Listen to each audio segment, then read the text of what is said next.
Será que a alimentação, a escolha alimentar pode ter uma influência no tratamento do câncer? Será que ela pode ser uma aliada em potencial para que a pessoa tenha mais chances de não ter as metástases, de diminuir o tumor e quem sabe pensar em casos de cura? Se você tem interesse nesse assunto, vamos falar um pouquinho sobre as compreensões que temos hoje na literatura científica a respeito da influência da alimentação no câncer.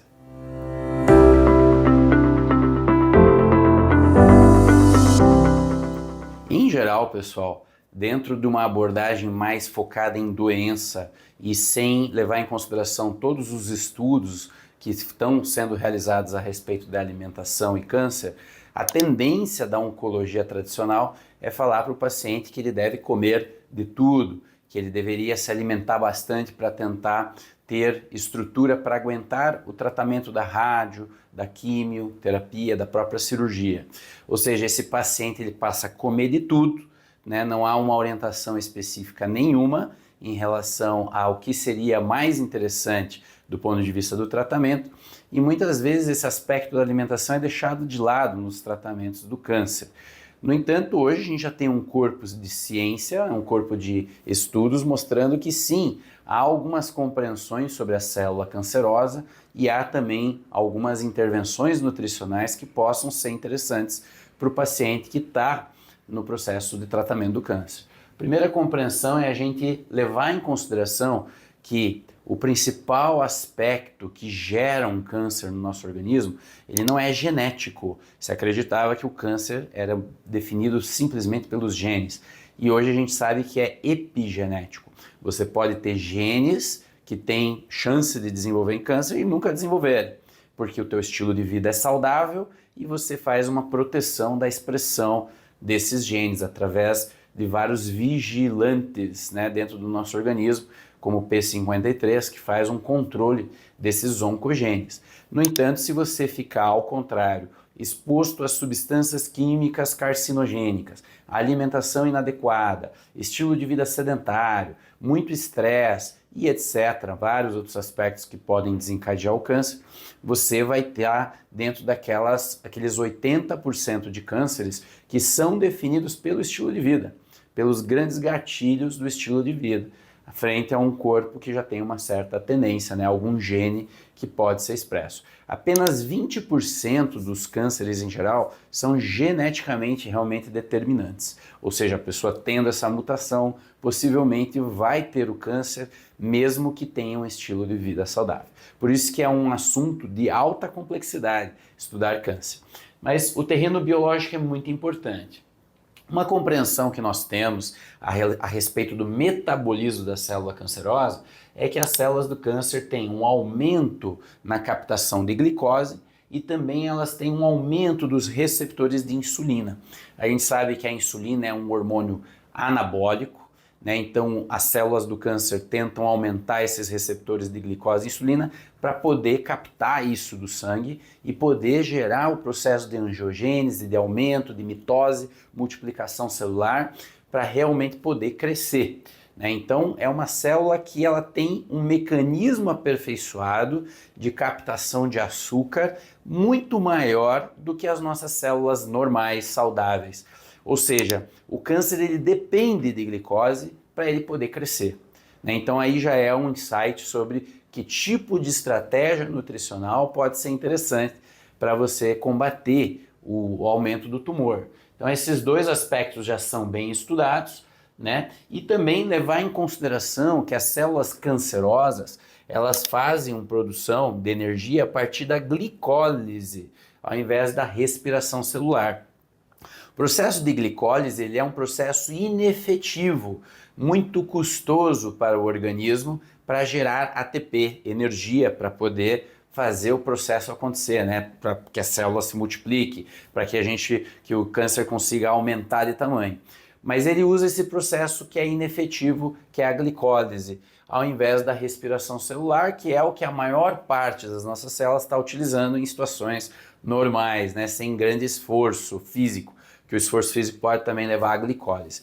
Mas o fato é esse, né? Então, uma molécula né, de açúcar dentro da glicólise gera 2 ATPs e na respiração celular é muito mais, né, vai ter aí em torno de 36 ATPs, né, então você tem uma diferença muito grande, né, na questão da produção energética a partir da glicólise e da respiração celular. Ou seja, as células do câncer, elas se especializaram em pegar a glicose, porque ela precisa de muita glicose para produzir pouca energia, né? Então ela precisa de uma quantidade grande de açúcar. Por isso que as células têm uma preferência, uma predileção por toda a glicose que está circulando no sangue.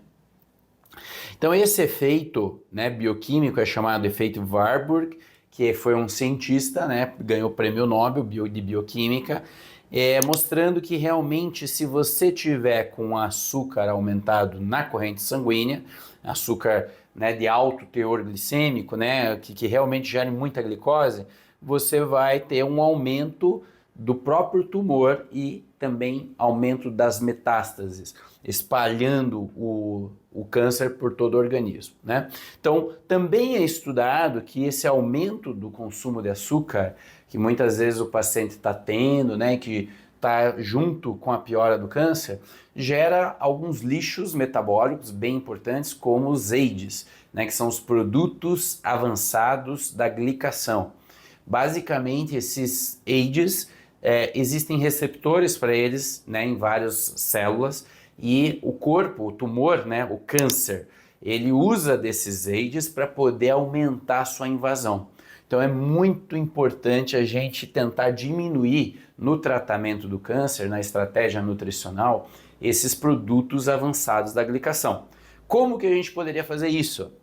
Bom, frente a tudo isso que eu falei, o normal a gente seria pensar numa dieta que entrega pouca glicose ou praticamente nada de glicose para poder matar de fome o tumor, né? Então é isso que tem sido estudado e a dieta que se encaixa mais nesse paradigma é a dieta cetogênica, que é feita basicamente com gorduras e proteínas. Essa dieta cetogênica, ela vai gerar no corpo, induzir a formação de corpos cetônicos. Os corpos cetônicos, as nossas células normais utilizam muito bem, né? A gente consegue operar diante de corpos cetônicos, a gente usa, o cérebro usa, as células do corpo usam, a gente tem uma flexibilidade metabólica que permite usar fontes de proteínas e gorduras, principalmente as gorduras, para gerar energia para o nosso sistema. No entanto, a célula cancerosa não tem essa mesma adaptação. E, portanto, se você fizer uma dieta cetogênica bem feita, você de alguma forma impacta na diminuição do tumor, você mata de fome o tumor, ele não consegue se multiplicar e expandir porque não tem aquela glicose em grande quantidade que ele precisa. Também o jejum intermitente é uma estratégia que pode ser utilizada no paciente com o câncer, porque o jejum, da mesma forma que a dieta cetogênica, baixa os níveis de insulina, baixa os níveis de glicose e, portanto, poderia ser interessante como auxiliar para a chance maior de tratamento, a chance maior de cura. E esse paciente, desde que acompanhado nutricionalmente, com uma nutricionista, com um médico, ele vai se beneficiar também do jejum intermitente. Levando em consideração também, pessoal, que muitas pessoas questionam, será que é todo tipo de açúcar que seria ruim para o câncer? O que os estudos mostram é que, na realidade, o pior é o açúcar refinado. É o açúcar que está nos doces, né? Está naquele leite condensado, naquele doce de leite, naquele bolinho. É o açúcar que é usado por o próprio pão, né? Que são carboidratos refinados de alto índice glicêmico, às vezes numa carga glicêmica alta. Tudo isso é realmente muito mais lesivo do que, por exemplo, você comer os açúcares dos cereais integrais, da ervilha, da lentilha, do feijão, do arroz, etc.